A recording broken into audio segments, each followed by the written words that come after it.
Bonjour à tous et à toutes. Très heureux de vous accueillir dans ce nouvel épisode d'Overtime NHL en ce 8 mars. Post-date limite des transactions, ça fait tout près d'une semaine que la date limite des transactions a eu lieu dans la NHL.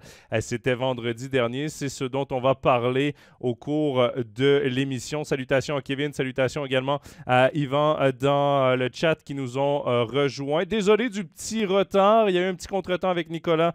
Il a été retenu quelques instants, donc il va se joindre à nous en cours d'émission si tout se passe bien. Donc on va commencer seulement vous et moi. Je vous invite évidemment à me poser vos questions dans le chat tout au long de l'émission. Et si vous ne pouvez pas passer l'heure d'Overtime NHL en direct avec nous, je vous rappelle que cet épisode va être en rediffusion sur nos plateformes Facebook, YouTube, Apple Podcasts, Spotify et SoundCloud au cours de la soirée. Il y a François qui vient nous recevoir et nous demande si on a la forme aujourd'hui. Oui, on a la forme et on va commencer d'ailleurs en grande forme puisqu'on va parler probablement de la transaction qui a retenu le plus d'attention en NHL. La dernière semaine, c'est celle évidemment de Timo Meier qui est passé des Sharks de San Jose aux Devils du New Jersey. Pourquoi je dis que c'est la transaction qui a retenu le plus l'attention? C'est que c'était probablement le meilleur joueur disponible dans ce marché des transactions. Évidemment, il y avait Patrick Kane également qui était très intéressant, qui est un joueur qui a gagné 3 Coupes Stanley, plus établi que Timo Meier, mais en raison de son âge, en raison du potentiel à moyen terme et à court terme de Timo Meier, ça devenait le joueur le plus intéressant à la date limite des transactions. Il a pris la direction des Devils du New Jersey. Et quand on revient un peu sur cette transaction, il y a des choses qui sont assez intéressantes à voir pour les Devils, c'est qu'on n'a pas payé très très cher pour cette transaction de Timo Meier. Je vais revenir un peu sur les éléments qu'on a donnés pour acquérir Timo Meier du côté des Devils du New Jersey. Il y a Andreas Johnson, Shakir Mikamadulin, Nikita Okutiuk, Fabian Zetterlund, un choix de première ronde cette saison, un choix conditionnel de première ronde la saison prochaine et un choix de 7e tour. C'est ce qu'on a donné. On a reçu également plusieurs éléments des jeunes pour aller jouer en HL également du côté des Devils, en plus de Timo Meier. Ce qu'il faut savoir, c'est que le choix conditionnel de premier tour en 2024 sera un choix de premier tour si les Devils se rendent en finale d'association, donc en finale de l'Est, ce qui n'est pas fait d'avance. Et pourquoi je dis qu'on n'a pas payé cher, c'est que tous les noms que je vous ai nommés là, il y en a plusieurs certainement que vous ne connaissez pas, que vous n'avez jamais entendu parler. Moi, j'ai commenté la saison dernière les Devils, cette saison également. Fabian Zetterlund, je l'ai vu jouer. Shakir Mikamadulin également, le défenseur. Mais ce ne sont pas de futures vedettes dans la Ligue nationale de hockey. Ce ne sont pas parmi les meilleurs prospects des Devils du New Jersey qu'on a donné aux Sharks pour acquérir Timo Meier. On aurait pu penser, par exemple, qu'on donne un Simon Nemec, Alexander Holtz. Et ce ne sont pas ce genre de joueurs-là qui ont été transigés par le directeur général des Devils. Et c'est pourquoi je dis que c'est une très bonne transaction pour le New Jersey. En partie également parce que Timo Meier n'est pas un joueur de location. Et ce que j'entends par un joueur de location, c'est le genre de joueur qu'on va chercher à la date limite des transactions, mais qu'on sait que son contrat va venir à échéance à la fin de la saison et qu'on n'aura plus dans l'effectif la saison prochaine. Timo Meier va être joueur autonome avec compensation à la fin de la saison, ce qui veut donc dire que oui, les Devils vont devoir négocier un nouveau contrat avec l'attaquant suisse, mais par contre, les droits vont rester aux Devils. Donc, si par exemple, ils ne s'entendent pas sur un montant avec Timo Meier, ils pourraient le transiger à nouveau et aller chercher un actif intéressant contre le joueur suisse. Et c'est là où toute cette transaction a beaucoup de sens pour les Devils du New Jersey parce qu'on n'a pas on n'a pas mis entre parenthèses l'avenir de l'équipe en surpayant un joueur comme Timo Meier. C'est un joueur qui, à court terme, évidemment, va aider les Devils, mais pourrait également les aider à long terme. Donc, ça devient très intéressant pour les Devils, surtout qu'il va également rejoindre des joueurs qu'il connaît bien en Jonas Sigenthaler et Nico Hischier. On pourrait ajouter également Akira Schmid, mais dans l'échiquier pour l'instant des Devils, c'est un gardien de la Ligue américaine, même si on l'a vu jouer de façon très convaincante dans la NHL. Pour l'instant, on a 2 gardiens de NHL devant lui, donc s'il reste en santé, normalement, Schmid devrait être dans la Ligue américaine. Donc, quand même, il va rejoindre 2 joueurs suisses établis dans cette équipe, 2 vedettes de cette équipe, parce que même si c'est un joueur à caractère défensif, il faut dire que Jonas Sigenthaler tire très bien son épingle du jeu sur la première paire défensive des Devils. Premier joueur de centre et capitaine, c'est Nico Hischier, des joueurs qui se connaissent de l'équipe nationale, des joueurs qui se connaissent de la Suisse. Et donc, j'ai l'impression que sa venue était saluée par les joueurs. J'ai l'impression que ça va bien fonctionner pour lui avec les Devils. Et surtout pour Timo Meier, ce qui est intéressant, c'est qu'il passe d'une équipe de fond de classement NHL à une équipe qui pourrait espérer quelque chose d'assez intéressant en playoff dès cette saison, mais également pour les saisons à venir. Et ça, c'est tout un avantage également pour Timo Meier. J'ai l'impression qu'au moment de re-signer son contrat, je pense qu'il va y penser à 2 fois pour peut-être prolonger son entente avec les Devils, puisque Timo Meier, il faut le dire, là, ça fait quelques saisons qu'il passe avec une mauvaise équipe. C'était le meilleur joueur d'une mauvaise équipe. Évidemment avec Erik Karlsson en défense du côté de San Jose. Mais là, il se retrouve dans une équipe qui a beaucoup de potentiel, qui a beaucoup d'avenir. Et c'est vraiment un coup de génie du directeur sportif, du directeur général des Devils du New Jersey.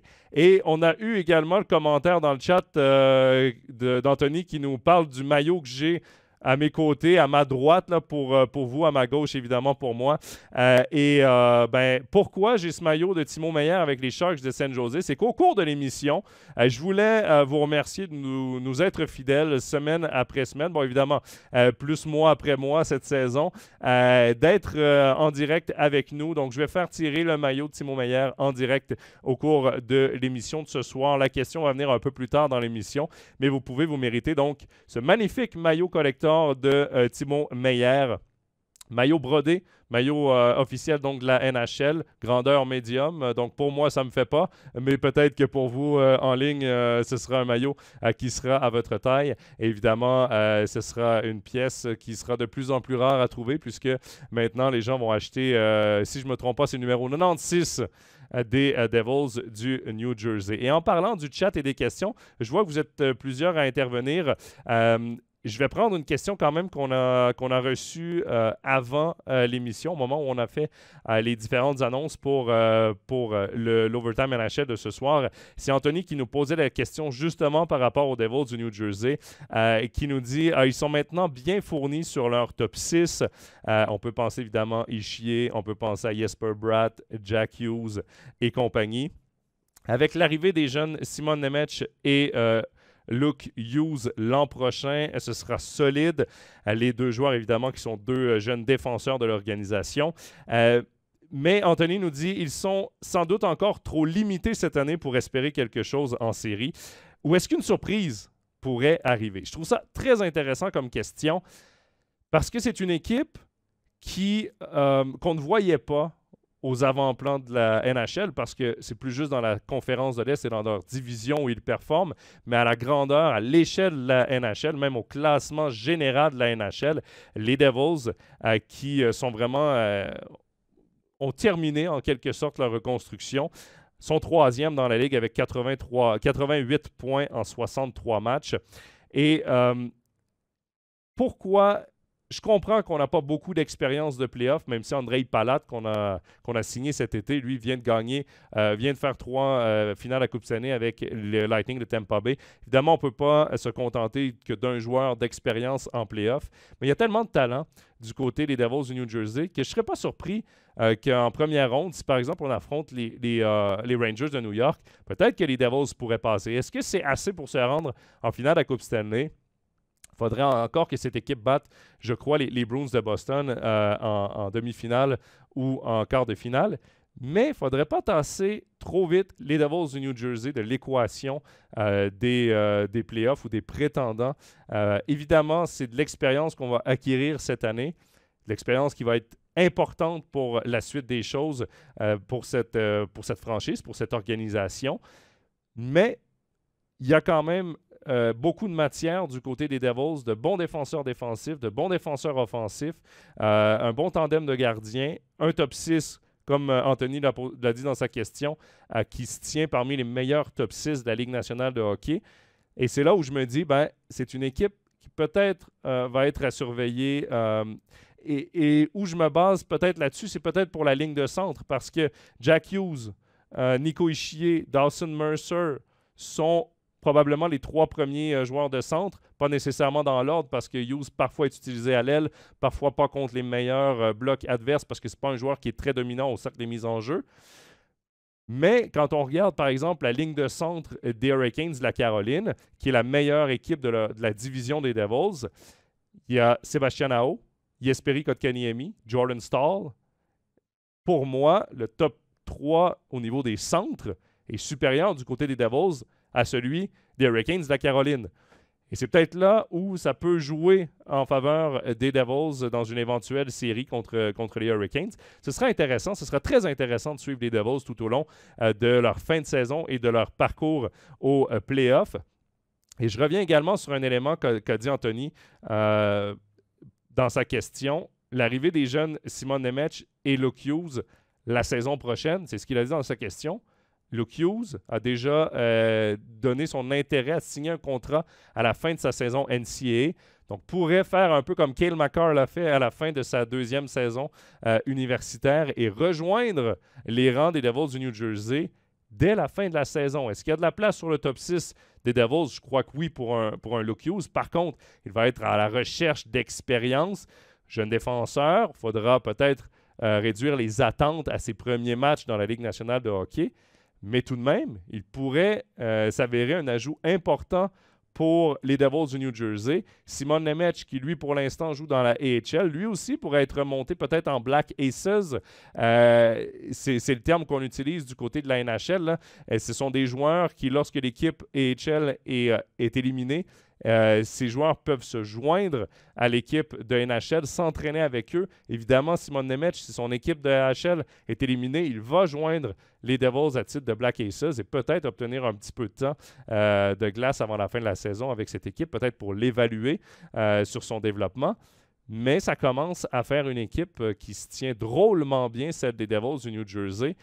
Donc, pour la fin de la saison, comme je le disais, ils vont être évidemment à surveiller. Je vais faire quand même le tour un peu du chat. Anthony qui nous demande est-ce qu'ils vont pouvoir prolonger Timo Meier du côté des Devils du New Jersey. Kevin qui lui répond en faisant de la place sous le plafond salarial, je crois que oui. Je vais aller voir vite fait justement l'effectif des Devils du New Jersey et surtout à quel moment il y a certains gros contrats qui prennent fin. Je sais que celui de Thomas Tatar prend fin. C'est 4 points quelques millions sur la masse salariale, donc qui ne sera plus prise en compte. Sinon, parmi les joueurs, c'est 4,5 millions. Il y a également, Sarangovic, lui va être à re-signer, évidemment, avec une hausse salariale. Jesper Bratt également. Eric Aula, qui deviendra agent libre sans compensation. Il est à 2,3 millions jusqu'ici sur la masse salariale. Il y a des joueurs qui vont être à prolonger. Est-ce qu'il va y avoir la place pour Timo Meier sous le plafond salarial? À voir. Mais il y a des joueurs, comme par exemple Nathan McKinnon, qui au moment où l'Avalanche du Colorado devenait une puissance de la Ligue nationale, a dit, moi, je vais prendre peut-être un petit peu moins de salaire pour m'assurer de jouer, d'aller chercher une Coupe Stanley. Peut-être que Timo Meier va faire la même chose, parce que Timo Meier sort déjà d'un contrat très lucratif qu'il avait signé avec les Sharks de San Jose. Peut-être qu'il acceptera de diminuer un tout petit peu son salaire pour aller peut-être dans dans la même moyenne qu'un Jack Hughes ou peut-être un peu moins qu'un Jack Hughes ou un contrat qui ressemble un peu à celui de Nico Hischier à 7,2 millions. Peut-être qu'il va accepter de faire ça, à voir. Mais même si il ne décide pas, même si les Devils n'ont pas la place de le prolonger, je le rappelle, il sera quand même une bonne monnaie d'échange pour les Devils puisqu'il sera toujours, ses droits appartiendront toujours au New Jersey. Donc, ce sera très, très intéressant de voir aussi l'avenir. Anthony qui dit que le plafond salarial devrait aussi monter l'an prochain. Oui, on pensait qu'il allait monter beaucoup, mais il y a des problèmes en ce moment avec certains télédiffuseurs, certains acquéreurs de droits du côté de la NHL.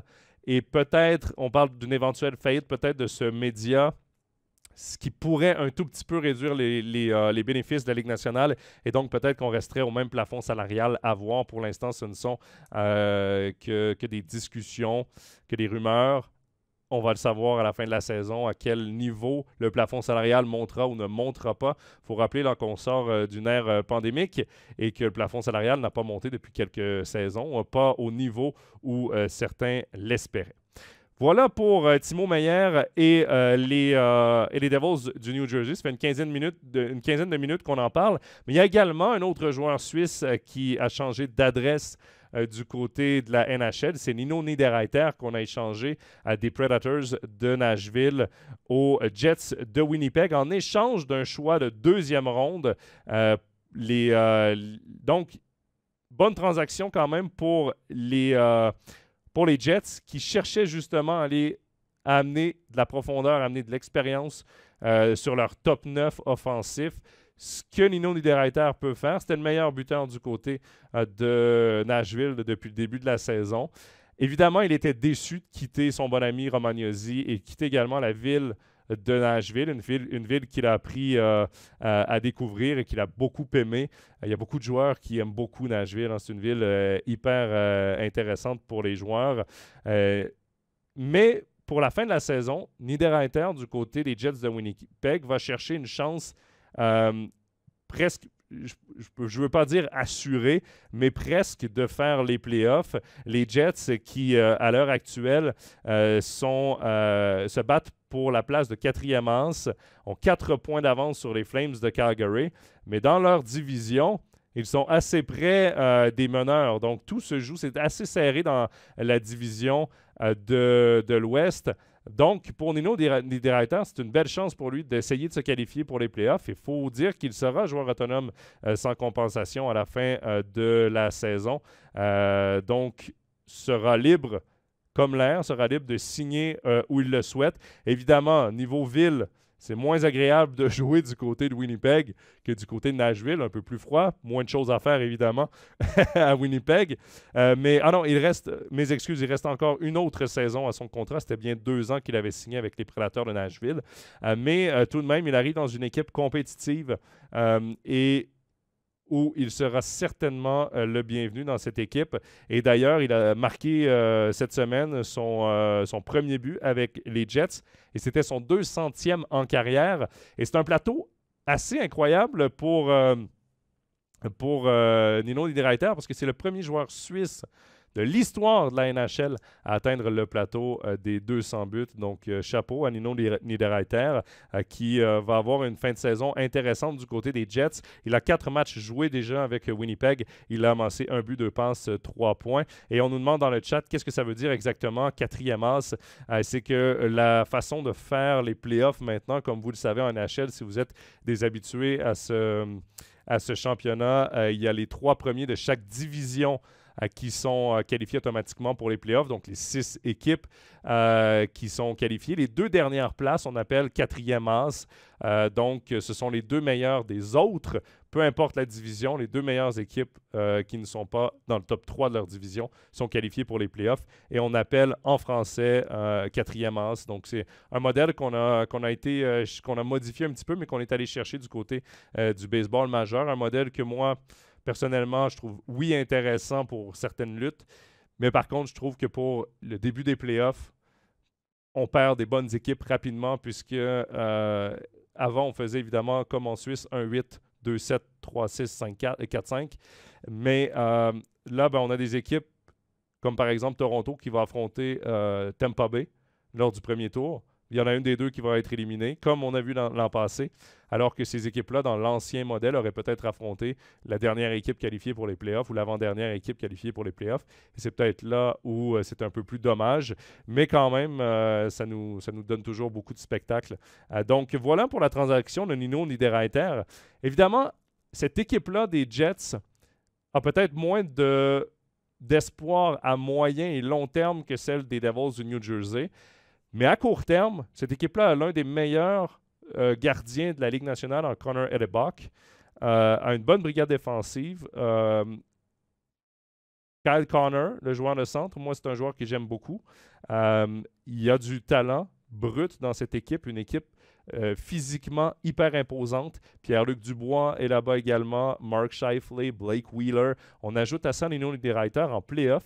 Ce sera une équipe à surveiller dans l'Ouest parce que c'est vraiment... On a l'expression au Canada, les gros bœufs de l'Ouest. C'est une équipe exactement basée comme ça. Des gros attaquants lourds, un gros gardien dominant. C'est vraiment là où je pense que les Jets de Winnipeg vont être à surveiller en playoff. Et l'ajout de Niederreiter prend tout son sens lorsqu'on le met avec des joueurs du genre.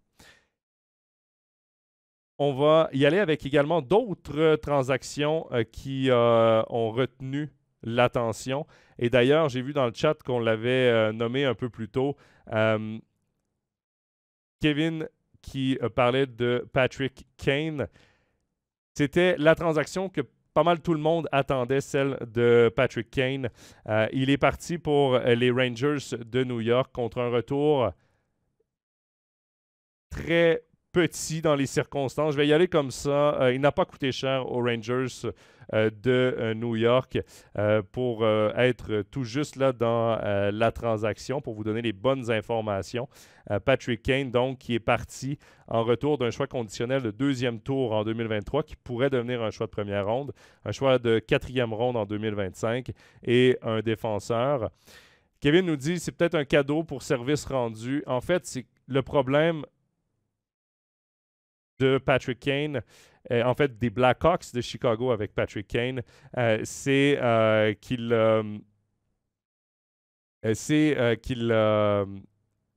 il avait une clause de non-échange et ne voulait la lever que pour les Rangers de New York. Donc, les Blackhawks de Chicago ne pouvaient pas négocier avec les 31 autres équipes de la Ligue nationale de hockey, ne pouvaient pas faire monter le prix des enchères pour Patrick Kane. Ils étaient pris à négocier seulement avec les Blackhawks, avec avec les Rangers de New York. Et c'est là où c'est devenu problématique pour les Blackhawks parce qu'évidemment, les Rangers ont donné le moins possible dans les circonstances aux Blackhawks. Et peut-être, pour service rendu, les Blackhawks ont décidé d'échanger Patrick Kane aux Rangers de New York.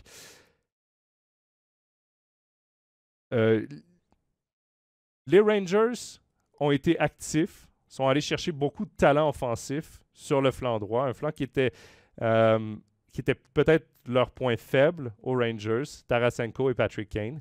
Deux acquisitions intéressantes. Au final, on n'aura pas payé très cher pour ces deux joueurs-là, qui étaient peut-être deux des plus grandes vedettes sur le marché comme joueurs de location, si on exclut Timo Meier de joueurs de location. Kane et Tarasenko en étaient deux. Et les Rangers ont fait une bonne affaire. À voir maintenant si ce top 6 de vedettes va être capable d'amener cette équipe-là à la finale de la Coupe Stanley. C'est l'objectif, évidemment, d'une équipe aussi dominante depuis 2 saisons que les Rangers de New York, surtout avec des 2 joueurs de location qu'on est allé chercher. Le but, clairement, c'est de faire le plus long bout de chemin possible en play-off. Mais je dois vous rappeler que les Rangers de New York, dans l'histoire, à chaque fois qu'ils avaient une équipe remplie de vedettes, ça n'a pas toujours bien fonctionné. Il y a des égos également à gérer avec un club de vedettes, à voir de quelle façon on va gérer justement Patrick Kane et Vladimir Tarasenko, leur temps d'utilisation, leur temps en power play également.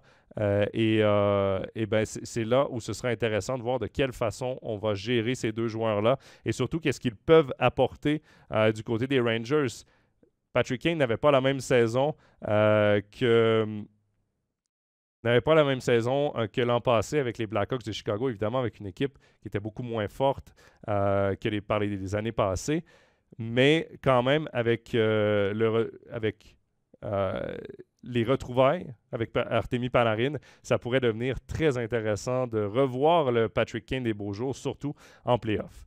Je vais m'arrêter quelques secondes parce qu'on va essayer de connecter.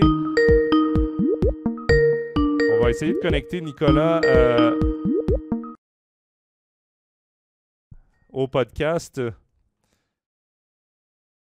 Et voilà, ben on le retrouve. Je vais tout juste le connecter. Donnez-moi 2 petites secondes, les joies du direct.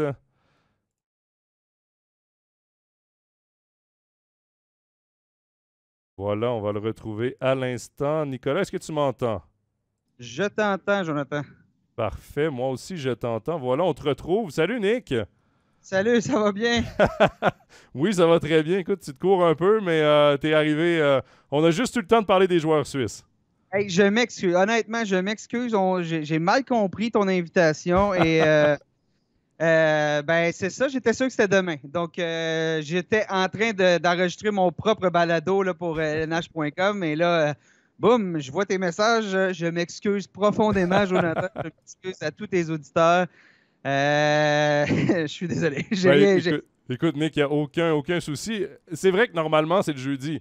Donc, c'est Ben, normal que tu aies pris le jeudi comme date. Mais en fait, c'est que demain, je suis du côté de Lugano pour un match de pré-playoff. Donc, c'est pour ça que j'ai décalé un petit peu notre émission ce soir. Mais écoute, merci de prendre le temps quand même d'être avec nous. Après, évidemment, l'enregistrement de ton podcast qu'on pourra certainement écouter dès demain, heure suisse, là, parce qu'habituellement, tu fais un petit peu de montage et tu nous mets ça en ligne la journée même. Mais probablement qu'on va pouvoir écouter demain la tasse de café LNH. Exactement, ça va être en ligne dans quelques heures, là. Toi, tu as eu la chance déjà de faire ton bilan de la date limite des transactions avec tes collègues. Il y en a plusieurs qui vous ont écouté de la Suisse. Podcast très intéressant. Bon, Nick, pendant la demi-heure, là, sans toi, j'ai pu parler de Timo Meier, évidemment. Grosse transaction pour les Devils. Très bonne transaction. Rapidement, parce que je ne veux pas non plus revenir, j'ai passé 15 minutes quand même sur cette transaction et sur l'avenir des Devils. Mais C'est ma faute. mais d'ailleurs, on te salue dans le chat. On est très content que tu sois avec nous, évidemment. Mais je veux ton avis sur cette transaction de Timo Meier et peut-être également sur l'avenir possible de Timo Meier avec les Devils du New Jersey parce qu'il est joueur autonome avec compensation, mais ce sera un gros contrat qu'il va commander. Timo Meier va être en droit de demander un contrat beaucoup plus important. Bon, on faisait 6 millions cette année. C'est un joueur qui est dans la fleur de l'âge. C'est un joueur qui est en droit de demander la fameuse entente de 7 à 8 ans. Protéger ton avenir, t'assurer que tu vas avoir un avenir qui va être payant, bien évidemment. Donc, je ne vois pas Timo Meier donner un rabais aux Devils l'année prochaine. Ce sera aux Devils de prendre les décisions. La bonne nouvelle, c'est que c'est dans 2 ans. Donc, le plafond salarial, s'il n'augmente pas cette année, va probablement augmenter l'année prochaine. Donc, de façon majeure, de façon plus importante que 1-2 millions, si tout se passe bien. Donc, peut-être que les Devils vont pouvoir le garder. Je trouve que c'est un élément parfait pour les Devils. C'est un joueur qui va être à la fleur de l'âge, qui va être à son sommet au moment où cette équipe-là sort d'une reconstruction et vraiment et pourrait devenir lentement mais sûrement une puissance de la LNH, de la NHL, comme vous dites de votre côté. Donc, je pense que les Devils doivent absolument faire tout ce qui est en leur possible pour s'entendre avec Meier si ce n'est pas cet été, là, durant la prochaine saison. Je trouve ça intéressant parce que tu dis que tu t'attends pas à le voir peut-être accepter un petit peu moins pour faire partie de cette équipe. Cette équipe-là va être... moi, je suis allé justement en me posant la question, est-ce qu'il pourrait nous faire un Nathan McKinnon, accepter peut-être un contrat moins haut que Jack Hughes, évidemment. Si on prend ça comme barème, c'est difficile de dire dans l'échiquier salarial des Devils du New Jersey, moi, je veux plus que Jack Hughes. Peut-être que pour avoir accès justement aux belles années des Devils, il va nous faire un Nathan McKinnon. Moi, c'est ce que je me posais comme question, mais tu as raison. Il est au moment où il doit cash in. Là. Il doit faire de l'argent dans ses années les plus performantes et il est rentré dans ce temps-là. Si je ne me trompe pas, Nathan McKinnon, son contrat qu'il avait accepté, c'était son deuxième contrat. Donc, c'était pas son contrat de recrue, c'était son contrat de deuxième année. Donc, c'était 6 millions par année, mais là, il vient de signer pour quoi? 11, 12, si je ne me trompe pas. Ouais. Je ne vois pas Meier faire ça avec une équipe qui connaît à peine, qui vient d'arriver. Il est en droit de demander un salaire approprié pour ce qu'il apporte comme joueur. Donc, j'en doute, mais il y a plusieurs contrats là, qui se terminent là, chez les Devils cette année. On a Thomas Tatar, entre autres, qui va voir son contrat se terminer. Lui, si je ne me trompe pas, Tatar touche dans les 4,5 millions. 4,5, ouais. Bon, ben, c'est une belle marge de manœuvre, 4,5 millions. Donc, les Devils sont capables de créer cette marge de manœuvre-là pour garder Meier. Écoute, Meier fait 6 millions par année. Là, à quel point 8,5 devrait être son prix du marché. Là. Donc, si on enlève Tatar de l'équation, on a même un peu de trop. Là. Il va nous en rester. Donc, les Devils sont dans une position pour garder Meier. Et si c'est le cas, ben, la transaction qu'ils vont avoir fait, ça pourrait être tout un coup, vraiment tout un coup. Anthony nous demande est-ce que Sharangovich sera conservé parce que lui aussi, joueur autonome. Mais moi, j'aime bien ce que je vois de Sharangovich. Je pense qu'il fait partie de l'avenir à moyen terme de cette équipe-là. Toi, est-ce que tu penses qu'on pourrait sacrifier également Sharangovich et Tatar peut-être pour faire de la place parce qu'il y en a d'autres qui vont re-signer. Je pense qu'il y a Jesper Bratt, si je ne me trompe pas. J'avais regardé, il y a quelques joueurs quand même qui vont être à re-signer, qui ont eu des bonnes saisons. Oui, exactement, Jesper Bratt. Il y a également, même en défense, là, un Damon Severson qui va être à re-signer. Est-ce que tu penses qu'on va sacrifier Sharangovich? Ben, c'est un joueur autonome avec compensation. C'est pas un joueur qui a tout brisé cette année. Donc, je pense pas que. Je pense qu'on va pouvoir s'entendre avec lui. Ça va tourner autour de 3,5 millions probablement. Donc, je m'attends à ce que Sharangovich, qui est un joueur intéressant au niveau de sa profondeur, qui est encore, somme toute, jeune, 24 ans. Ouais. Donc, non, je pense qu'on va garder. Je pense que, comme tu dis, c'est Bratt qui va être l'autre important contrat là, à négocier. Donc, on va se croiser les doigts. Mais comme je disais, Bratt, c'est cette année. Meier, c'est l'année prochaine. Donc, on a ce jeu-là qui se crée. Si on offre un contrat de 8 ans à Timo Meier cet été, il n'entre pas en vigueur avant l'année suivante. Donc, au niveau de ton budget, tu as cet avantage-là. Tu n'as pas à le budgéter. L'année prochaine, Meier, son salaire, c'est le même que cette année. Donc, c'est plus facile à budgéter. Éventuellement, il va avoir aussi Dawson Mercer à mettre sous contrat, mais lui, encore là, c'est dans 2 ans. Avec la saison que connaît Mercer cette année, il va pouvoir demander plus d'argent, mais c'est pas tout de suite. Donc, on est en bonne position. Là. Puis, dites-vous une chose. Des équipes de la qualité des Devils qui ont les moyens de se payer un Timo Meier, il n'y en aura pas beaucoup. Tout le monde est à côté au niveau du plafond salarial. Donc, si il veut signer la grosse cagnotte, par exemple, ben, il va devoir aller dans une équipe un peu plus faible, un peu comme ce que Johnny Gaudreau a fait cet été. Là. Signé avec les Blue Jackets de Columbus, a signé pour beaucoup d'argent, mais les Blue Jackets sont où cette année? Ils sont derniers au classement général, donc ne gagnent pas plus. Donc, c'est une question de priorité là, à ce moment-là. On revient également sur Nino Niederreiter.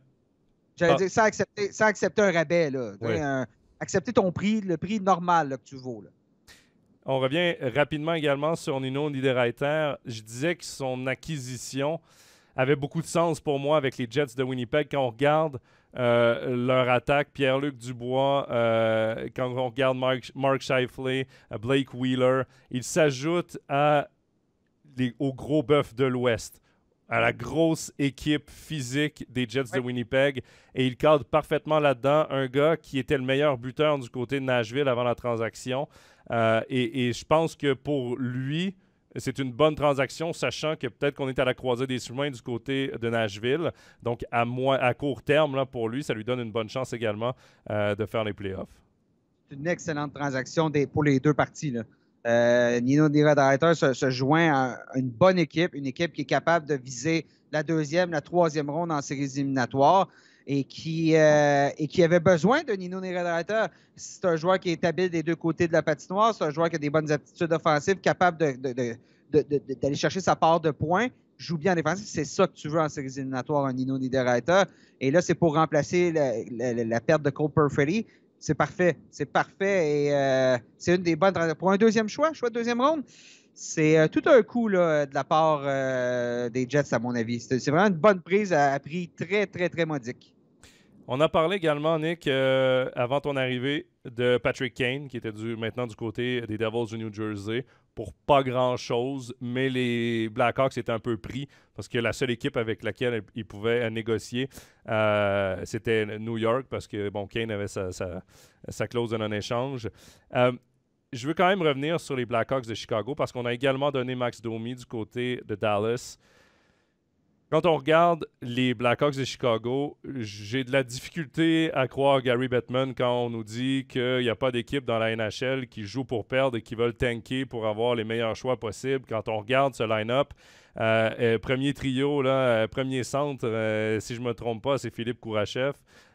C'est une équipe qui, bon, évidemment, aurait voulu également échanger Jonathan Toews, mais pour des raisons de santé, il ne rejouera pas cette saison. Premier trio, là, c'est Lukas Reichel, Philippe Kourachev, Andreas Athanasiou. On s'entend que ça, dans une équipe compétitive, même de milieu de classement, c'est même pas un premier trio, là.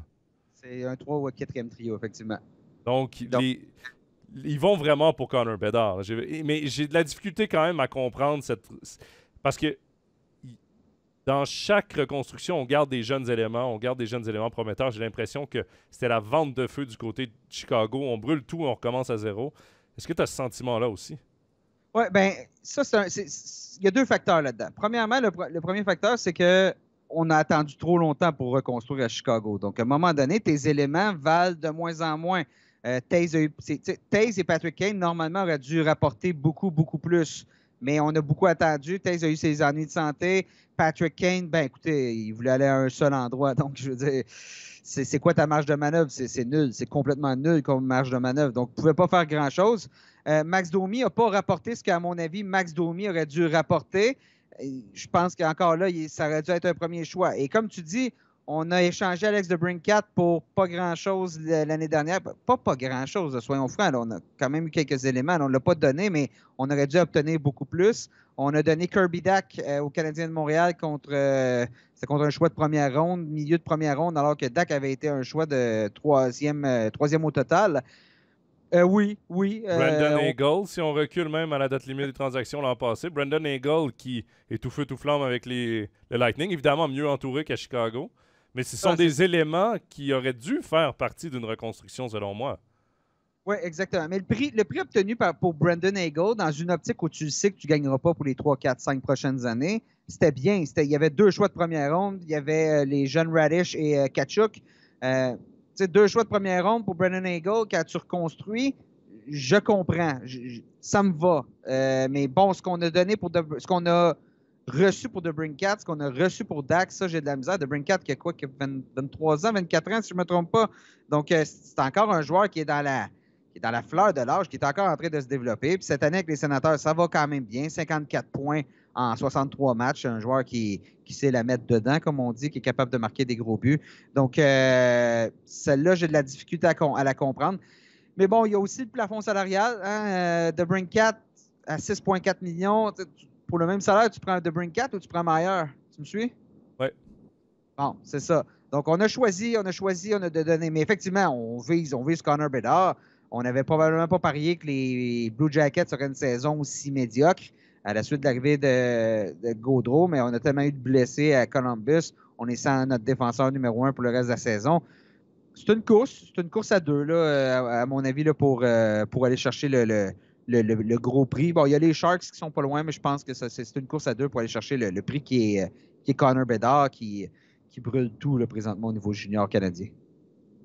On parlait des Sénateurs. Il y a Anthony qui nous dit que les Sénateurs sont surprenants cette année. Justement, pour moi, ils ont réalisé peut-être l'une des belles transactions de cette date limite en allant chercher Jacob Chychrun. Et pourquoi je dis l'une des belles transactions? C'est clairement le besoin des Sénateurs était d'avoir un défenseur sur le top 4, peut-être même sur le top 2, là, mais il va être peut-être pris derrière Thomas Chabot. Mais Jacob Chychrun, en plus, qui semble très, très heureux d'être du côté d'Ottawa, avait demandé déjà l'an passé aux Coyotes de l'échanger. J'ai été un peu surpris encore là du retour. Je n'ai pas trouvé qu'il y avait des retours énormes cette année pour des joueurs qui, là, parce que Timo Meier, on ne parle pas d'un joueur de location. Jacob Chychrun, on ne parle pas d'un joueur de location parce qu'il a encore 2 ans, un contrat très raisonnable à 4 quelques millions. Et il va vraiment combler un besoin du côté des Sénateurs qui sont en pleine lutte pour les playoffs. Et pour moi, Pierre Dorion là, a vraiment fait un très bon coup avec ce défenseur.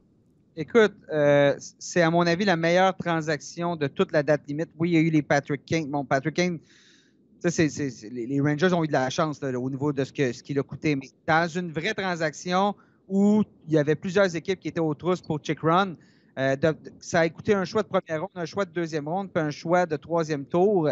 C'est une belle aubaine. Chychrun a le potentiel pour devenir numéro 1 à Ottawa. On parle beaucoup de Chabot, mais je pense que Chabot va être un défenseur plus complet. Premièrement, moi, je voyais Jake Sanderson assez rapidement, merci, sur la première vague d'avantages numériques. Là, avec l'arrivée de Check Run pour ce poste-là, soudainement, les Sénateurs d'Ottawa, on est passé d'une équipe qui est en reconstruction à une équipe, un peu comme les Devils. Tu sais, regardez, les Devils, cette année, ça l'a cliqué. Je pense que les Sénateurs sont en train de cliquer. Ça va avoir pris un peu de temps parce qu'avec l'arrivée de Claude Giroux, avec l'arrivée de Brincat, l'arrivée de Sanderson, l'arrivée de Cam Talbot devant le filet, il fallait placer les choses. Ça prenait un peu de temps de créer la chimie. Mais là, c'est en train d'arriver. Et soyez pas surpris si les Sénateurs d'Ottawa terminent en séries éliminatoires. J'aime ce que je vois de la part des Sénateurs. On a affronté les Rangers le soir du premier match de Patrick Kane et je trouve qu'on a joué notre meilleur match de la saison lors de cette rencontre-là. On l'a emporté. Attention aux Sénateurs. Peut-être que ce ne sera pas suffisant pour être des séries éliminatoires, mais c'est pas vrai que je vais mettre une croix sur eux là, cette année. Ah, il y a une lutte super intéressante justement pour les playoffs. Là, ils ne sont qu'à 5 points pour l'instant d'une place en playoff. Donc, avec encore une vingtaine de matchs à jouer, le 19 pour être exact pour les Sénateurs d'Ottawa. Du côté de l'Arizona, ben, on a échangé Chychrun du côté d'Ottawa. On a également échangé Shane Gottisbehere du côté de la Caroline. Et pourquoi je parle de ça? Parce que je trouve intéressant également pour un autre Suisse, Yannis Moser, J.J. Moser, qui, lui, depuis le départ de ces deux défenseurs-là, joue entre 22 et 25 minutes par match avec les Coyotes de l'Arizona. Évidemment, c'est une brigade défensive qui n'a plus de vedette. Donc, ça aide évidemment à en donner à Yannis Moser, mais je pense qu'il a le coach parfait pour se développer, André Tourigny. Il lui fait beaucoup confiance. Et nous, on en entend très peu parler ici de ce côté-ci de l'Atlantique de Yannis Moser parce qu'il est dans un tout petit marché. Je pense que même en Amérique du Nord, vous ne devez pas beaucoup en entendre parler. Mais reste qu'il est en train de s'établir avec cette équipe-là comme un jeune défenseur très prometteur. Et on le voit également qui progresse, qui obtient de plus en plus de points, de plus en plus de responsabilités. C'est un défenseur qu'on avait bien connu, nous, du côté de Berne, évidemment, là où il a été formé. Mais ça, c'est une très belle nouvelle donc pour Yannis Moser. C'est ce qu'il avait besoin de temps. Oui, puis regarde un peu le début de saison. Tu te souviens, au début de saison, amassait sa part de points, était sur le premier avantage numérique, puisque premier power play, parce que Chychrun était blessé. Il était blessé exactement, se remettait d'une opération. Donc, avait fait ses preuves, mais bon, ensuite, s'est retrouvé dans un rôle de soutien, ce qui est correct à son âge. Des joueurs de son âge qui sont dans des rôles de grande qualité ne sont pas légion, surtout que lui arrive un peu. Tu sais, c'est pas un premier choix repêchage. Moser, c'est un joueur qui était sorti un petit peu de nulle part en deuxième ronde, mais les Coyotes avaient surpris beaucoup de gens. C'est correct, c'est une belle progression quand tu es dans un rôle plus de soutien. L'important, fais pas d'erreur, donne ton petit ce que tu peux offensivement, puis tu vas grandir. Puis effectivement, André Tourigny, comme entraîneur, il a l'habitude des jeunes. Il a l'habitude des jeunes qui aiment travailler. Puis si c'est le cas de Moser, il y a des options pour lui avec les Coyotes. Surtout que, comme tu as dit, c'est pas une brigade défensive qui déborde de talent, là. Non, évidemment. Mais on réussit quand même à gagner des matchs. L'Arizona remonte quand même au classement, même si, oui. là, pour l'instant, on a échangé nos meilleurs éléments défensifs. On est en train de ruiner le travail de Bill Armstrong, le directeur général. Là. Lui, espérait voir son équipe perdre jusqu'en fin de saison, mais non, l'équipe gagne là, présentement. Donc, on a remonté au classement. On a maintenant 5 points d'avance sur les Blackhawks. Ce ne sera pas facile pour les Blackhawks d'aller chercher 5 points d'ici la fin de la saison, si je peux dire. Quoique là, même les Blackhawks gagnent. Là, on a 6 victoires dans nos 10 derniers matchs. Mais les Coyotes aussi, on gagne. Ça va arriver. Là, je vais t'expliquer, Jonathan, ce qui se passe présentement dans la LNH. Là, ce qui se passe, c'est que les équipes qui sont pas mal assurées d'être en séries éliminatoires, on va lever le pied de temps en temps contre des clubs qu'on pense que ça va être facile. C'est arrivé hier à Montréal. Les Hurricanes de la Caroline ont oublié de se présenter pendant les 40 premières minutes de jeu. Finalement, on a réussi à aller chercher une victoire de peine et de misère en fusillade. Mais avant ça, les Hurricanes ne livraient pas la marchandise. Ça, il va y en avoir d'autres des matchs comme ça. Donc, à un moment donné, tu vas avoir une équipe comme San Jose qui va battre une équipe comme Vegas ou contre le Wild du Minnesota. Ça fait partie de la réalité du hockey. Quelques sujets encore avant de faire le tirage là, du maillot de Timo Meier. Il y a une question de Kevin dans le chat qui revient sur Jacob Chychrun et il nous demande n'aurait-il pas pu renforcer les Oilers? Et justement, on va revenir sur le gros mouvement des Oilers parce que je pense pas que c'était type, le profil de joueur que les Oilers avaient besoin. Au contraire, ils sont allés chercher exactement ce qu'ils avaient besoin en Mathias Ekholm du côté des Prédateurs de Nashville, défenseur à caractère défensif et dans une équipe qui est vers l'avant toujours, très offensive, qui se cherche justement défenseur défensif depuis des années. Je pense que les Oilers aussi sont parmi les équipes qui ont bien réussi leur période de transaction. Ils se sont débarrassés de Jesse Puljujärvi, qui était une distraction. Et là, on va chercher enfin le gros défenseur défensif qu'on avait besoin.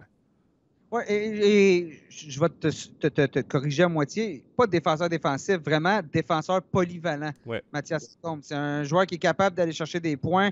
Il en a eu 31 en 76 matchs l'année dernière. Il en a 2 en 4 matchs depuis qu'il est arrivé à Edmonton. C'est un joueur que tu peux placer partout dans ton alignement. Et effectivement, Chychrun aurait été du luxe pour les Oilers, mais d'un, il faut que tu le payes. C'était pas le même prix pour... Ekholm m'a coûté, j'ai un petit blanc, là, je vais vérifier, là. Et on l'a quand même payé, Ekholm. Mais bon, on a dit au revoir à Tyson Barrie, qui lui est très unidimensionnel, parce qu'on a Evan Bouchard, qui, à notre avis, est capable de prendre la relève au niveau du premier jeu de puissance. On a Darnell Nurse aussi. Donc, Chychrun, probablement, le prix aurait été plus élevé. Et je reviens sur la transaction Chychrun. Pourquoi que les Sénateurs ont payé moins? C'est qu'on n'avait pas... Du côté des Coyotes, on était certain que l'équipe avec qui on allait s'entendre allait devoir nous demander de garder du salaire. Donc là, si tu gardes du salaire de Chychrun pour les 2 prochaines années, tu gardes 50%, donc l'équivalent de 2 quelques millions. Ça vaut un choix de première ronde de plus environ. Là, tu n'as pas eu à le faire. Donc, Mathias Ekholm m'a coûté Tyson Barrie, Reed Schaefer, un choix de première ronde puis un choix de 4e tour. Somme toute, c'est un prix qui ressemble dangereusement à celui de Chychrun, peut-être même plus cher. Donc, on a retenu un petit peu d'argent du côté des Predators. Donc, visiblement, le marché s'est un peu effondré. Je me demande même si il n'y a pas eu une situation où tout le monde, quand on a vu le prix pour Chychrun, on a dit, bon, ben, gars, c'est trop cher, je vais aller me chercher d'autres options ailleurs. Puis là, chez les Oilers, on était vraiment chercher le joueur que ça nous prenait, un joueur qui est super polyvalent, qui a du talent, qui coûte quand même 6 quelques millions par saison, donc il faut le payer. Mais c'était un manque, surtout avec les performances de Stuart Skinner et Jack Campbell cette année où il y a des hauts et des bas. C'était plus le type de joueur que ça nous prenait, plus que Tyson Barrie, là, que, comme je dis, à part en avantage numérique, Barrie, c'est plus difficile là, sur la surface glacée. Oui, et Reed Schaefer, d'ailleurs, qui est un élément que les Prédateurs sont allés chercher, c'est un choix de première ronde, lui. 32e au total, mais c'est un choix de première ronde. Donc, c'est un peu comme si les Prédateurs étaient allés chercher 2 choix de première ronde, donc en plus de Tyson Barrie. Oui, en quelque sorte. 2 puissances de l'Est se sont améliorées, les Maple Leafs de Toronto, les Bruins de Boston.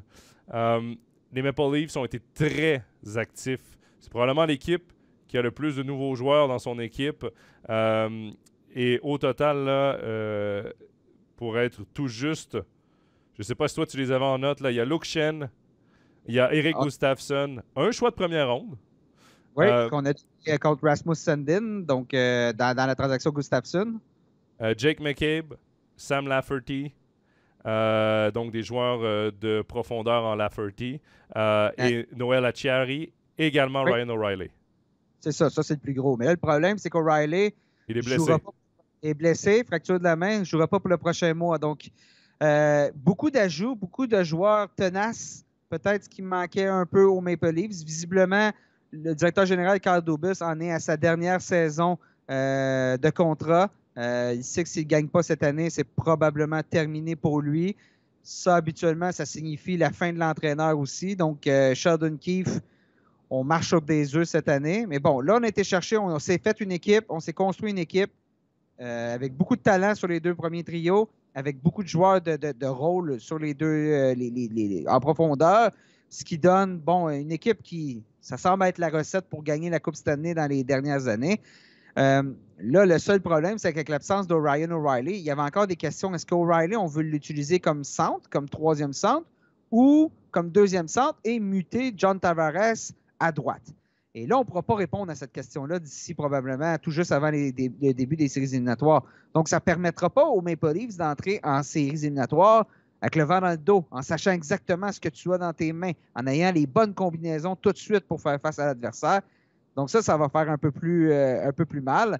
Mais pour le reste, ça demeure une équipe quand même très, très, très redoutable. Ça va être intéressant de voir si la mayonnaise va prendre, hein, parce que tu amènes énormément de nouveaux joueurs avec 20 matchs à faire avant de rentrer en playoff. C'est peut-être le côté négatif d'avoir été très actif. C'est justement de savoir est-ce que la chimie va être affectée ou non. Quoique, quand tu rentres un Ryan O'Reilly dans ton vestiaire, habituellement, c'est un ancien capitaine, c'est un gars qui a gagné la Coupe Stanley, c'est un leader. Je pense que tu prends pas trop de risques avec un gars comme Ryan O'Reilly qui va revenir pour les playoffs, là, semble-t-il. Devrait revenir pour les playoffs. Ouais. Et pour répondre à la question d'Anthony dans le chat, oui, ça devrait être contre Tampa Bay au premier tour. Tout pointe dans cette direction. Encore une fois, les 3 premières équipes de la division Atlantique qui ont énormément d'avance au classement. Et celle qui en a le plus, évidemment, c'est Boston qui devrait finir premier de la Ligue, mais également premier de la division. Donc, on aura à nouveau un duel Tampa Bay-Toronto premier tour, mais Tampa Bay, c'est un peu plus chaotique ces temps. Pour revenir à Boston, parce que c'est une équipe qui, évidemment, est tout feu, tout flamme depuis le début de la saison. Meilleure équipe de la Ligue nationale, impressionnante à avoir joué. Bon gardien, bon défenseur, bon attaquant. Tout marche. Il n'y a pas de faiblesse dans cette équipe-là, mais on est quand même allé chercher 3 joueurs pendant la date limite des transactions. Tyler Bertuzzi du côté des Red Wings de Détroit, Dimitri Orlov, un défenseur, et Garnet Hathaway, un ailier droit du côté du Washington, les 2 derniers en provenance des Capitals. Et Nick, bon, évidemment, ici en Suisse, ce sont 3 noms qui ne parlent pas à grand monde, mais quel genre de joueurs on est allé chercher du côté des Bruins?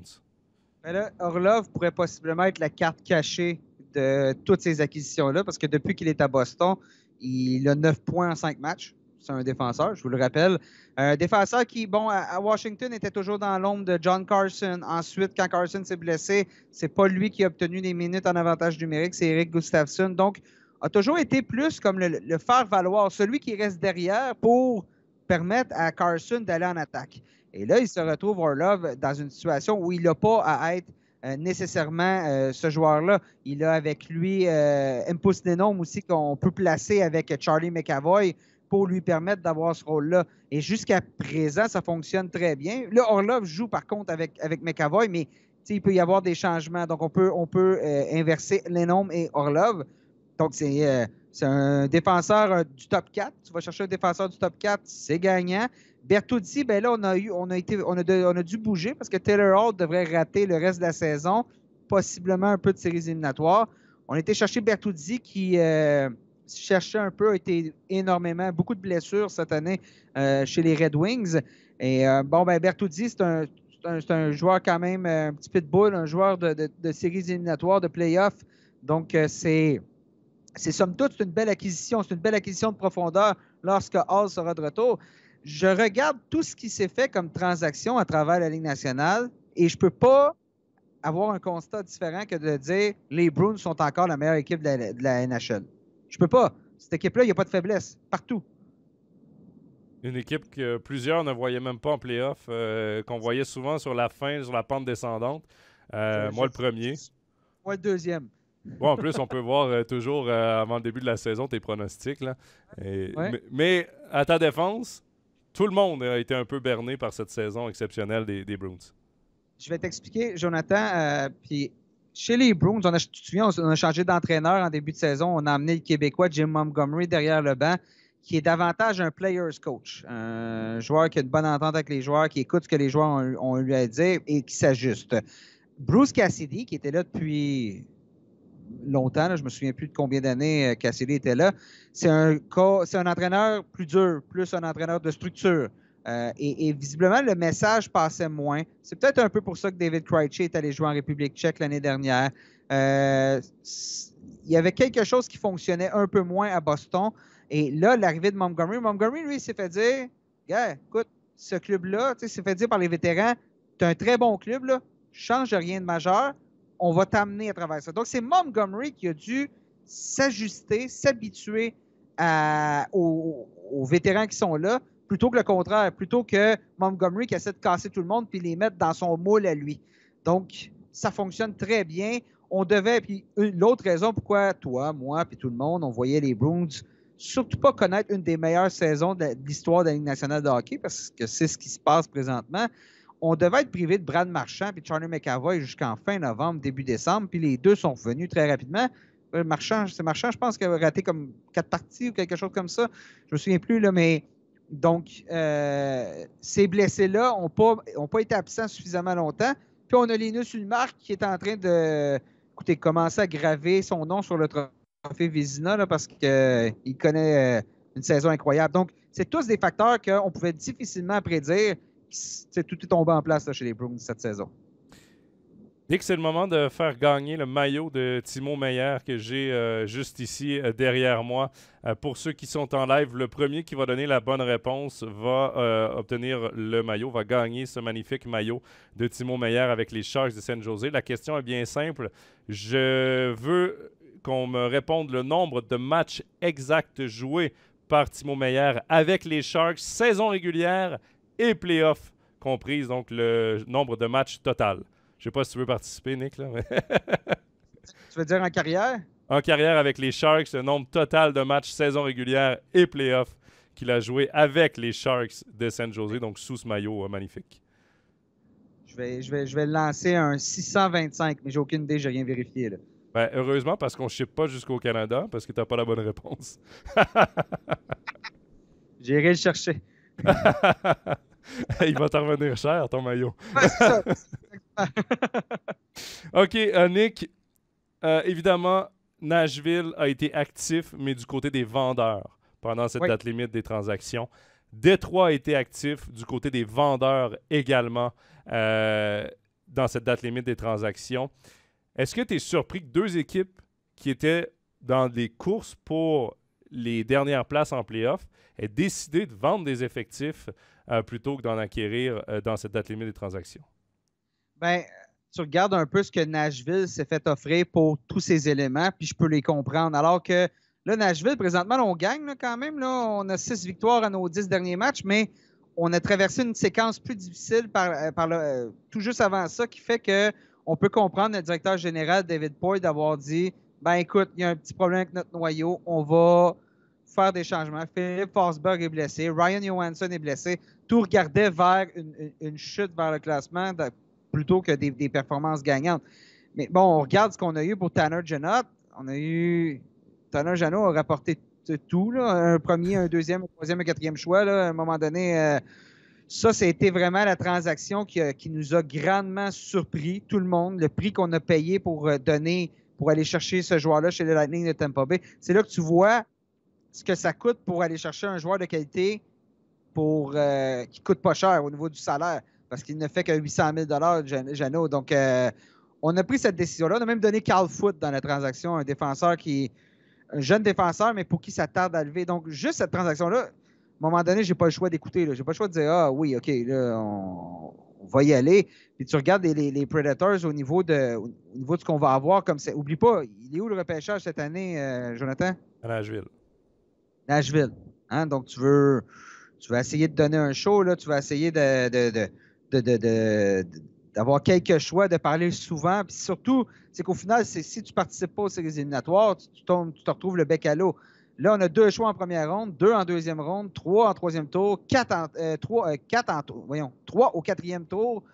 Tout ça, on en a l'année prochaine aussi. Donc, on fait visiblement c'est pas une reconstruction parce qu'on a quand même plusieurs bons éléments, mais on a décidé de faire un pas en arrière, de se donner peut-être 2 années plus difficiles, puis ensuite pour relancer l'équipe. T'sais, dans 2 ans, Matt Duchesne est encore sous contrat. Ryan Johansson,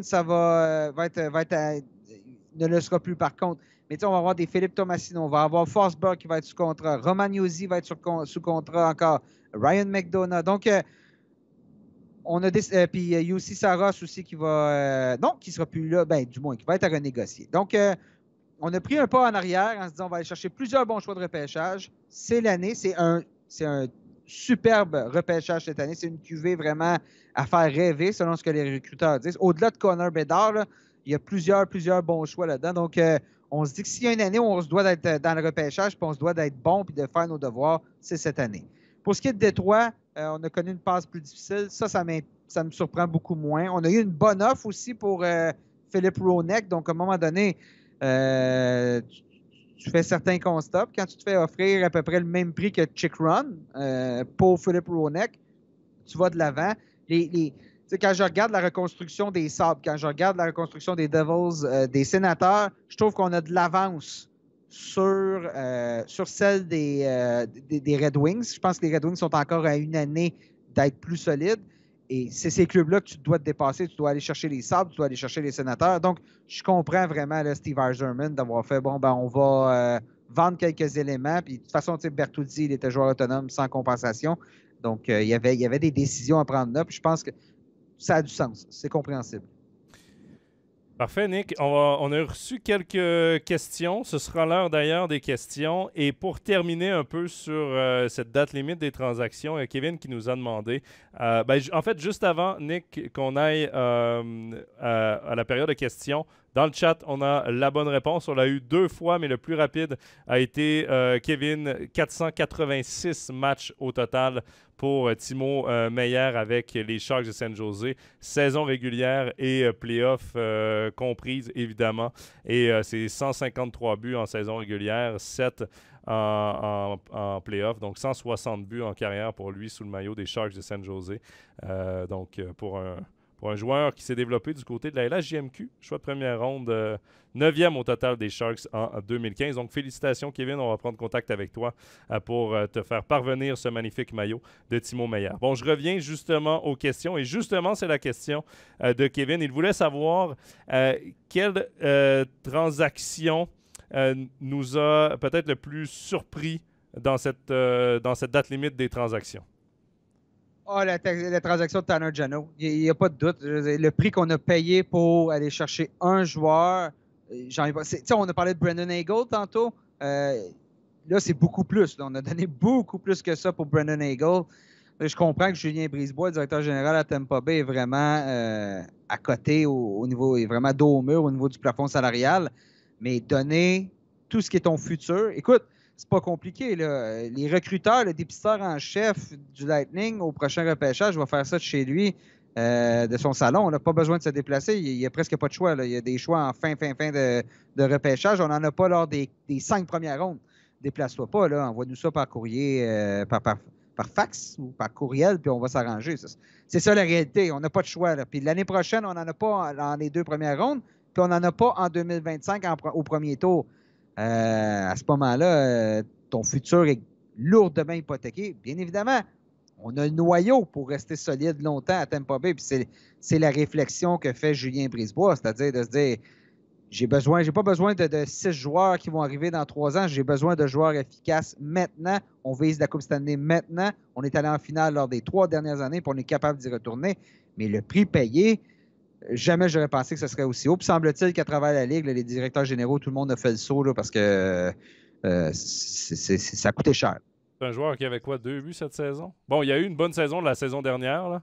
Ça, exactement. Un peu comme, écoute, tout le monde a connu sa meilleure saison l'année dernière chez les Predators de Nashville. Je pense que les 8 meilleurs marqueurs de cette année à Nashville, avec Niederreiter à l'époque où il était là, les 8 meilleurs marqueurs ont tous une moyenne de points par match inférieure cette année que l'année dernière. Donc, à un moment donné, tout a tombé en place l'année dernière à Nashville. Puis cette année, c'est peut-être un peu un retour à la normale, ce qui explique la décision un peu de David Poile de reconstruire quelque peu avant de partir à la retraite, parce que Poile va s'en aller à la retraite. Lui qui était directeur général dans la NHL depuis 22, si je ne me trompe pas. 40 ans, 41 ans tout de suite, là, avec seulement 2 équipes. Avec Washington puis Nashville, c'est assez spectaculaire. Quelle carrière. Je pense qu'on ne parle pas assez de David Poile comme un des grands bâtisseurs du hockey nord-américain. Mais ce sera une retraite bien méritée. Il va être remplacé par Barry Trotz. Ça va de soi. Barry Trotz qui a été le premier entraîneur de cette équipe-là, a été le premier visage derrière le banc pendant longtemps aussi derrière le banc. Donc, c'est une bonne décision. J'ai hâte de voir ce qu'il va faire là, parce qu'il y a quand même de grands souliers à chausser. Tu as dit qu'il était directeur général depuis 82, c'est ça?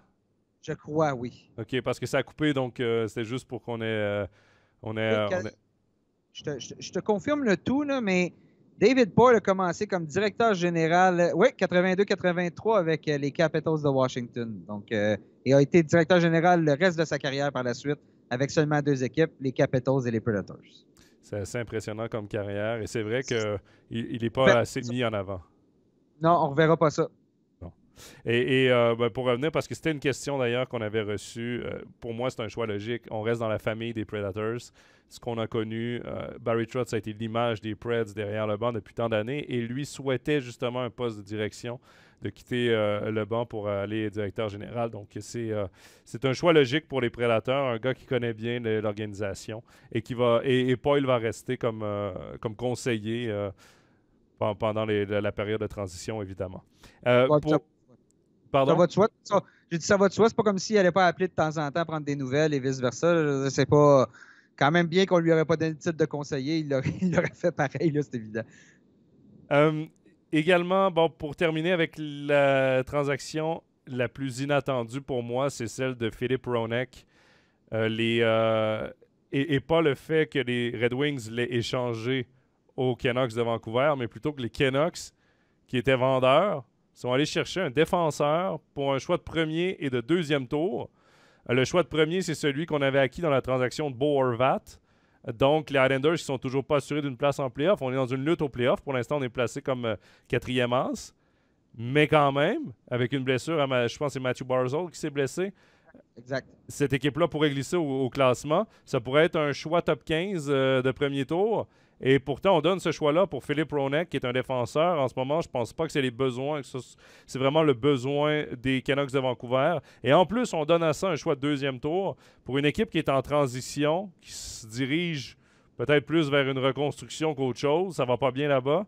On donne 2 éléments importants du draft, du prochain draft, qu'on vante comme étant un draft avec beaucoup de talent et beaucoup de potentiel. Cette transaction-là m'a surpris, mais pas pour les bonnes raisons du côté des Canucks de Vancouver. Je ne me suis pas expliqué cette décision. Oui, je suis entièrement d'accord. Je ne comprends pas le plan des Canucks. Je ne comprends pas où on s'en va avec cette équipe-là.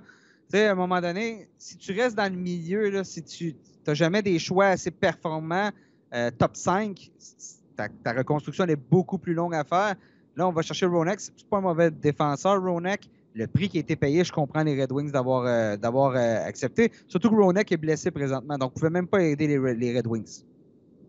Autre question qu'on avait reçue, Nils François, qui d'ailleurs vient de nous écrire, qui va nous regarder en replay demain et qu'on salue, avait, une question par rapport au plan de reconstruction de Steve Yzerman. Est-ce qu'on reporte un peu de 2 ans? Je pense que cette équipe-là va vraiment atteindre son plein potentiel dans 1 an ou 2. C'est là qu'on va peut-être voir qu'on va pouvoir mettre une étiquette de terminé sur cette reconstruction. Mais comme tu l'as dit, Buffalo sont devant, New Jersey sont bien devant.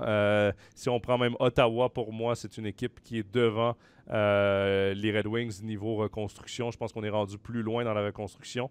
Peut-être que l'année prochaine, on aura la même discussion et que les Red Wings auront été l'équipe acheteuse dans cette période de transaction et non pas une équipe vendeur. Donc, à voir, mais voilà, on ne reviendra pas sur les Red Wings. Mais il avait également une question par rapport aux Coyotes de l'Arizona et du lien qui se fait automatiquement avec Auston Matthews, qui vient de l'Arizona. Et il nous demandait, est-ce qu'il y a vraiment des chances que Matthews signe éventuellement avec les Coyotes? On sait que niveau plafond salarial, ce ne sera jamais un problème. Si Matthews veut 15 millions, je pense que les Coyotes peuvent le donner sans problème. Mais est-ce qu'il y a vraiment un réel lien qui peut se faire entre les deux parties? Honnêtement, je ne suis pas dans la tête à Matthews, mais non. C'est juste ça la réalité, là. Non. Surtout pas comment ça va présentement avec les Coyotes. Là. Si on a une aréna de location, on joue devant 5000 personnes. On n'est pas certain quand on va avoir une nouvelle aréna. Cette équipe-là est en reconstruction pour encore plusieurs années. Auston Matthews qui déciderait juste pour aller jouer au Bercail quand son contrat va être passé de Toronto, une équipe ultra compétitive, à une équipe non compétitive. Je vois pas ça arriver. Je veux dire, on peut poser la même question à tous les joueurs québécois. On le sait. Est-ce que les joueurs québécois signent à Montréal parce que pour retourner au Bercail? Non, ça n'arrive pas. Puis, je veux dire, il y a le facteur de la langue. Donc, imagine là où c'est juste, il a été élevé en Arizona. Moi, j'y crois pas. Puis, écoutez, s'il veut me prouver que j'ai tort, d'accord, mais je veux dire, tout le monde va se lancer sur Austin Matthews. Là. Les offres vont venir de partout. Là. Donc, tu dois avoir plus à vendre que hey, ta grand-mère vit pas loin de chez nous, ou quelque chose comme ça. Là. Donc, non, j'y crois pas. Surtout passer du plus gros marché de la Ligue nationale au plus petit marché de la Ligue nationale. C'est différent. Moi aussi, j'ai de la difficulté à voir cela quand même. Mais Nils qui rappelle qu'avec la banque de choix des Coyotes pour les prochaines années, ça devient intéressant. Quoique, les Coyotes vont chercher beaucoup de choix, très peu de jeunes prospects. Ce que certaines équipes aiment faire, aller chercher un choix de deuxième ronde et un prospect pour avoir des jeunes qui sont déjà prêts d'atteindre le niveau de la NHL. Les Coyotes, par contre, on va chercher des choix. Et le choix, ben, c'est toujours un point d'interrogation et on ne sait pas dans quelle année ça va payer. Dans combien d'années? Je vais inviter tous les auditeurs à faire un exercice. Allez voir l'historique de repêchage des Coyotes de l'Arizona. Puis demandez-vous pas pourquoi cette équipe-là est en reconstruction. C'est une équipe qui se trompe année après année après année avec ses choix. Donc là, on a un nouveau directeur général. Fait pas très longtemps que Bill Armstrong est là, mais est-ce qu'on a revampé soudainement notre staff de dépisteurs? Est-ce que soudainement on est une équipe qui excelle pour repêcher? J'ai des doutes. Je vous le dis, regardez, depuis que l'équipe était en Arizona, depuis qu'elle a déménagé de Winnipeg, là, on remonte, Jonathan, 96, 97, n'était pas très vieux. Remontez là, puis regardez le nombre de choix qui ont servi à rien, c'est phénoménal. Donc, on a un gros travail à faire en Arizona de ce côté-là. Dernière question de Nils François qui nous demandait, parce qu'ici, on n'a pas la tradition, du moins, vous me corrigerez si je me trompe dans le chat, là, mais les hat-tricks, les tours du chapeau, on n'a pas la tradition de lancer les casquettes sur la patinoire. Et Nils, je voulais savoir où est-ce qu'elles vont, ces fameuses casquettes. Je crois qu'elles sont redonnées dans les hôpitaux ou quelque chose, aux jeunes ou quelque chose comme ça? Ben, écoute, Jonathan, je vais te poser la question. Si tu as porté une casquette, est-ce que tu porterais la casquette d'un inconnu? Non. Ah, c'est ça. Donc, je ne sais pas ce qu'on fait avec les casquettes. Je vais pas. Pas comme les peluches, là.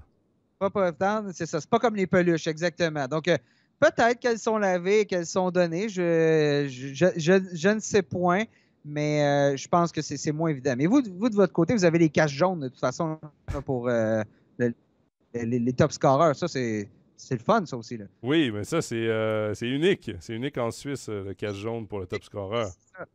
Donc, chacun a ses traditions. Tu sais d'où vient tout ça? Évidemment, c'est un sponsor qu'on a ici. Et à la fin de la saison, chaque top scorer, pour le nombre de points qu'il a fait, reçoit un chèque qui va au hockey mineur du club. Donc voilà, il y a, pour être exact, c'était 192 900 cette année qui ont été donnés au hockey junior, donc en Suisse. Donc, et c'est pas seulement pour faire différent des autres, c'est vraiment parce qu'il y a derrière beaucoup d'argent qui est investi dans le développement du hockey, dans le développement des jeunes. C'est bien mieux que des vieilles casquettes, des vieux chapeaux, là. Et 300, c'est 300 par point, donc Kevin vient nous donner le montant exact. Et il y a Anthony qui te disait... tu demandais dans ton balado la traduction francophone pour le fit parfait. Oui. Et il y a Anthony qui te dit ici, on dirait au poil de cul. OK. Je te laisse l'utiliser ou pas?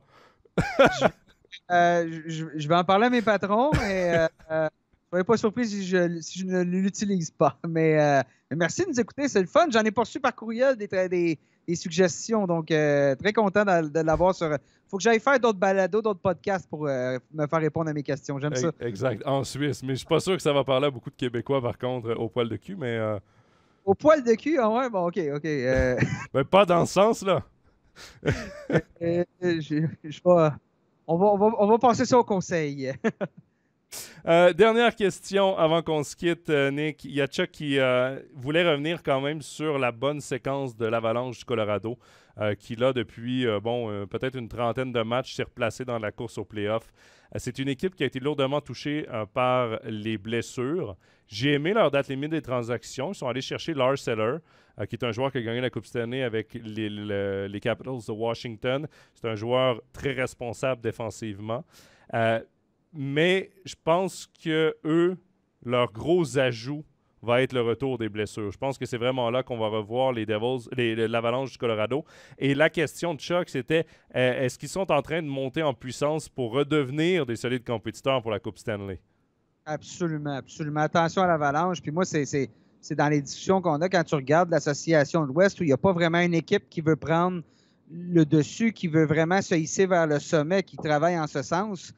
L'Avalanche, soyez pas surpris si finalement, malgré toutes les épreuves qu'on a eues cette année, on réussit à remporter le titre de l'Association de l'Ouest. Gabriel Landeskog va revenir au jeu. Valérie Nichushkin cherche, n'est pas totalement en santé, mais s'il peut le redevenir, ça va aider. On a Kel Makar vient de revenir au jeu, a manqué une dizaine de matchs. Cette équipe-là, il y a tellement de talent. Puis c'est ça qui arrive aussi. Quand tu vas loin en séries éliminatoires, tu traînes des bobos, tu ne te reposes pas convenablement. Inévitablement, il va y avoir des blessures l'année suivante. C'est ce qu'on vit présentement. Dans la position que l'Avalanche est, on peut se permettre de dire à Landeskog, prends ton temps, assure-toi d'être vraiment à 100% lorsque tu vas revenir au jeu. On peut se permettre de le faire. Tu regardes, il y a des joueurs qui ont pris la relève. Samuel Girard en défensive a pris la relève de Makar. JT Compher a vraiment pris le dessus sur le deuxième trio. En attendant, je suis curieux de voir comment on va placer les trios. Est-ce que Landeskog, on va l'utiliser au centre ou on va l'utiliser à l'aile lorsqu'il sera de retour? Nathan McKinnon, dans leur dernière séquence, ça va très bien aussi. Bowen Byram, qui ne fait que progresser. Et devant le filet, Alexander Georgiev, qui enfin a trouvé vraiment son rythme. Non, attention, l'Avalanche, soyez pas surpris. C'est pas hors de possibilité une nouvelle Coupe Stanley pour eux. C'est tellement serré le classement dans l'Association de l'Ouest. Il y a certaines équipes dans l'Est qui ont vraiment pris la pôle, qu'on voit déjà la place en play-off. Où est-ce qu'ils vont se placer, la qualification qui est presque déjà assurée, mais dans l'Ouest, tout peut tellement changer. Il y a tellement peu de différence entre les équipes de tête des divisions et même les quatrièmes as que ça va être très intéressant. Et ça va être une lutte très, très chaude dans l'Ouest. Pour la course au play-off, mais également en play-off, j'ai l'impression que c'est là vraiment qu'on va voir les équipes de série. Justement, un gars comme Niederreiter à Winnipeg qui peut avoir son importance, Eller au Colorado, c'est ce genre de gars-là qui peuvent vraiment aller aider les équipes dans des circonstances pareilles. Et ça va être très intéressant à suivre cette course au play-off. Nick, je vais te laisser retourner à tes occupations, à ton boulot. Ben écoute, je suis content d'avoir été là partiellement aujourd'hui. Écoute, tu nous as quand même donné 1 heure, donc c'est quand même pas mal. Ouais. Ben écoute, puis là, fait comme ça, on se voit pas demain, c'est ça? C'est ce que tu me dis? Non. Je suis pas Ouais, tu pourras dire à ton patron que tu vas pouvoir bosser toute la matinée demain. J'avais changé mon horaire pour être avec toi, pour te dire à quel point je me suis fait prendre. Mais de toutes mes excuses, puis nos 2 balados vont paraître au même moment ou presque. Là. Exactement. La tasse de café RNH est à écouter sur toutes les plateformes avec Nicolas et ses collègues de rnh.com. Nous, on va se donner rendez-vous dans quelques semaines. Ce sera en pleine course pour les playoffs. On aura droit à un autre Overtime NHL. Je crois que ce sera un jeudi, non pas un samedi. Un jeudi, je crois qu'on revient au jeudi, mais évidemment avec les playoffs de National League qui sont toutes les journées cette année. Ça va être un peu plus compliqué à caser là, dans l'horaire, mais je crois qu'on va revenir à l'horaire du jeudi. Quoi qu'il en soit, suivez-nous sur les différents réseaux sociaux pour tout savoir de nos annonces de podcast. Nick, encore une fois, merci beaucoup. Merci également à tous dans le chat d'avoir été fortement actifs tout au long de l'émission. Et Kevin, on t'écrit également sans faute pour l'envoi de ton magnifique maillot de Timo Meier. Sur ce, passez une excellente soirée et à tout bientôt sur Overtime NHL. Bye bye.